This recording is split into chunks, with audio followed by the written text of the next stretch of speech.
Thank you for stopping by Blissy Barbecue. On today's video, I'm going to be giving you a quick review of the Zgrills 550A pellet cooker, and they're going to cook up 2 racks of baby back ribs. Let's get going.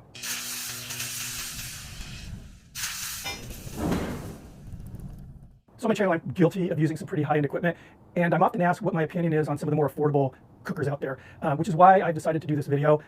This morning I went on Zgrills' website, and this cooker right here, the 550, is actually on sale for $356, so under $400, which is crazy. And first impression is, it's a nice looking cooker. I mean, it's definitely has a quality feel to it. I mean, compared to the other higher priced cookers, it feels as rugged as any of those cookers out there. It's not flimsy. Now, the thing that I like about this is the small footprint, but looks can be deceiving on this particular grill because it's deep. Let me see, the cooking chamber is 2 feet 24 inches. Overall length is right about 36 inches. So it's a small cooker, but check this out. This thing is deep. It's 19.5 inches deep.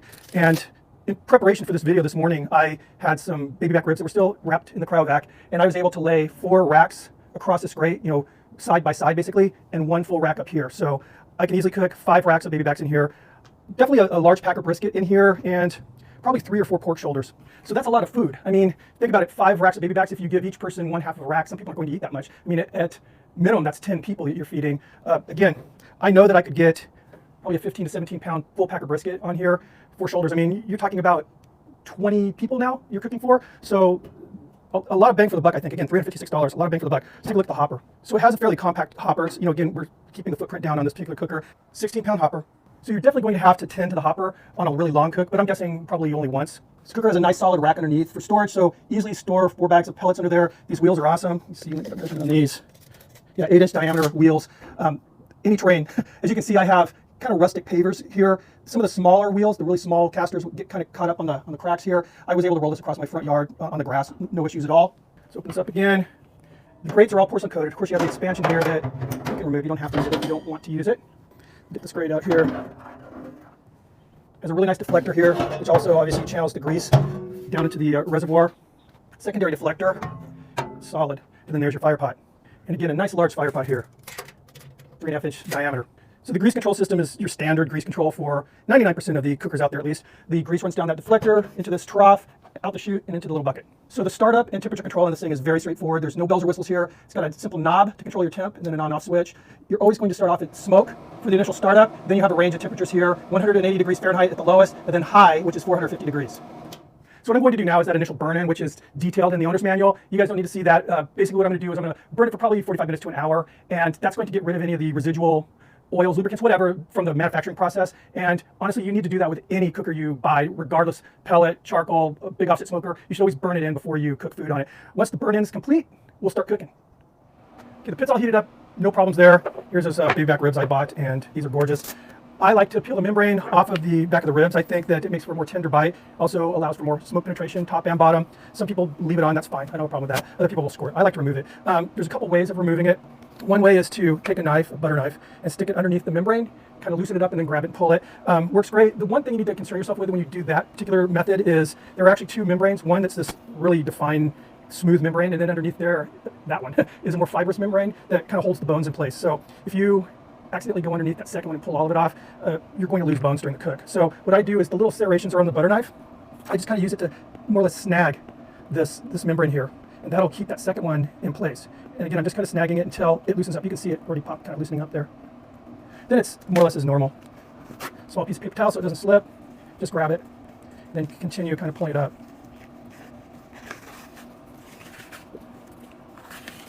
There we go, easy stuff.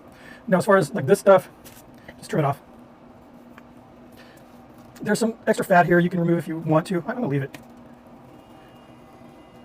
If it was really big chunky blobs of fat, I would definitely remove it, but this stuff, this will render down what I see here.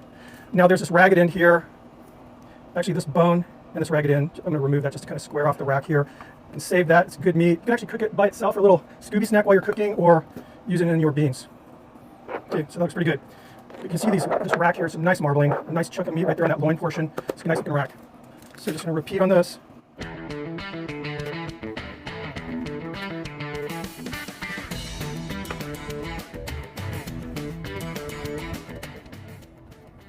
Right, both racks of ribs are ready to season. Just use whatever rub you like. I'm using OBQ Sweet and Heat. I love this stuff. I've been using it for years. Gonna layer that on. Pork ribs, you know, I like a little bit of a sweeter flavor, but I also like a little spice. And this is the nice thing about removing that membrane is you're not wasting your rub by seasoning the back of the ribs. And you could use a binder. You know, some people use mustard oil. I chose not to on this cook. These guys came right out of the cryovac before I trimmed them, and they're moist enough. They didn't need a binder. So on the top portion of these ribs, I'm going with the second layer rub, and I'm using, this is the rub by Killer Hogs. Another good rub. Just kind of a second layer of flavor. All right, looking good. I'm going to allow these ribs to sweat through the rubs just a bit. Pits up the temp, so we're ready to cook. I want these to moisten up a little bit. Cooker is rolling at a nice stable 250 degrees Fahrenheit. We're ready to cook, and I didn't mention it, but we're burning maple pellets today. So like I was saying, easily 4 racks all the way across.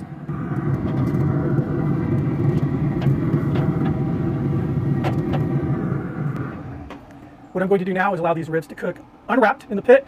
After about an hour or so, I'm going to check them just to see if they're looking dry. If they are, I'm just going to spritz them with some water. Easy stuff. After that 3-hour period, we're going to wrap them in foil, put them back on the pit, and we're going to cook them until they have the tenderness that I'm looking for. We're not going 3, 2, 1, 3 hours, 2 hours, 1 hour.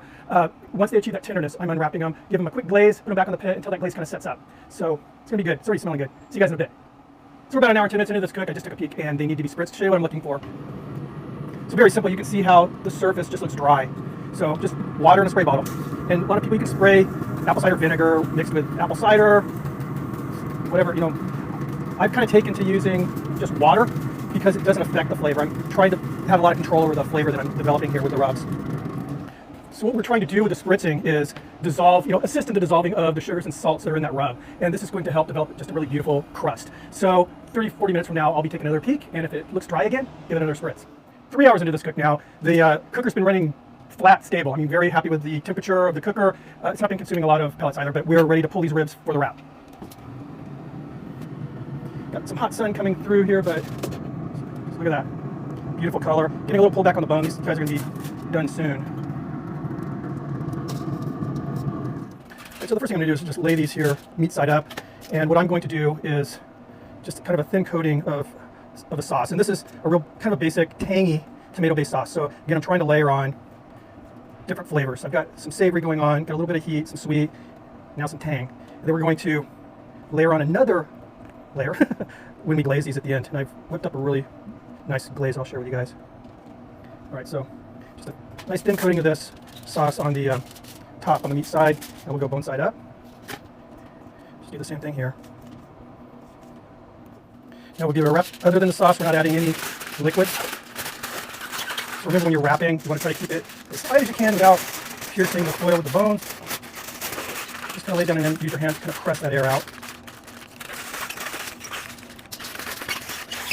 Very simple. Just repeat. You can see it's going along really nicely here. And repeat. Just this particular rack does have a little bit more pullback with the bone, so we need to be very aware of that when we're bringing this other layer over.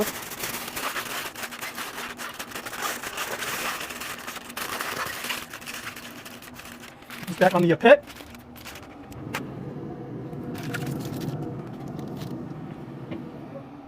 All right, so now what we're going to do is just monitor the tenderness of these ribs. I'll give it probably an hour in the wrap before I do that first test. Essentially what I'm doing is just taking a meat probe, you know, like you use a toothpick, but I'm gonna use a meat probe and just poke it carefully between the bones. I'll open the foil up a little bit, poke it in there, and I'm looking for a nice clean bite. I don't want it to fall off the bones. So yeah, I'm hoping it'll be before that 2 hour mark, but again, I just don't like doing the 3, 2, 1 because we're not baking cookies, and these cuts of meat, they have their own personalities. They're gonna finish when they wanna be done, and we need to honor that. See you guys in a bit. So that extra hour has passed. We're 4 hours into the cook total, and I probed those ribs using my instant read thermometer, and they're right where I want them to be. And again, I'm just using the probe portion. I'm not concerning myself with temperature at all. I'll show you what I was looking at. You can see I got a nice pull away from the bones here, and let me see if you guys can see this. Just nice and tender. It's not mushy. It's nice and tender. There's going to be a nice little bit of a tug, but it's going to be tender. Let's get these off the pit.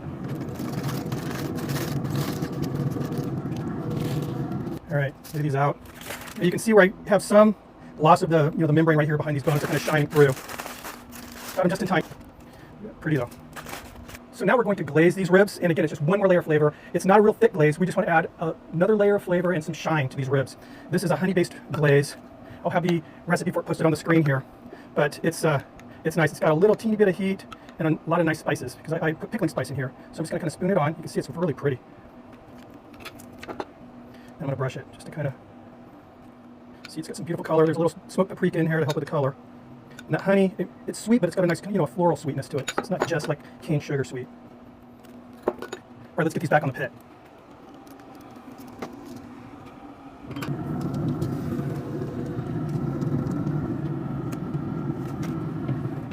So now all I really want is for that sauce to set. I'm thinking 20, 30 minutes max. Okay, 20 minutes have passed. These ribs are looking exactly how I wanted them to look. Pit's been running great. 250 flat.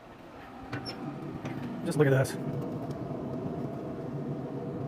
It's gorgeous, gorgeous, gorgeous. Put the, let me turn this off. Okay, so the pit's in shutdown mode. The fan's going to continue running for a few more minutes. I'm going to let these ribs set just a little bit before we slice them up. Then I'll give you guys a try. So here we are, they're all rested. I'm literally racing a gas-powered weed eater right now that's behind me, coming towards me. There's a hill that's coming up, so I need to get this done. Anyway, look at that beautiful color. These are gorgeous, gorgeous, gorgeous, gorgeous. Let me get these guys off to the side here. Let's see so you can see. You guys can see that. It's got a smoke ring. It's not a really, really dark, like crimson smoke ring, but it definitely has a smoke ring. You can see it's juicy as all get out. I hope you can see that. Let's give these a try. Oh, that's what I was looking for. You can definitely see there's a more pronounced smoke ring on this one. This is actually my favorite rib from the back rib. Oh, that is tender. Guys, thank you for stopping by. I appreciate the views. If you're interested in checking out the Zgrills, I'll have a link down below. See you on the next video. Cheers.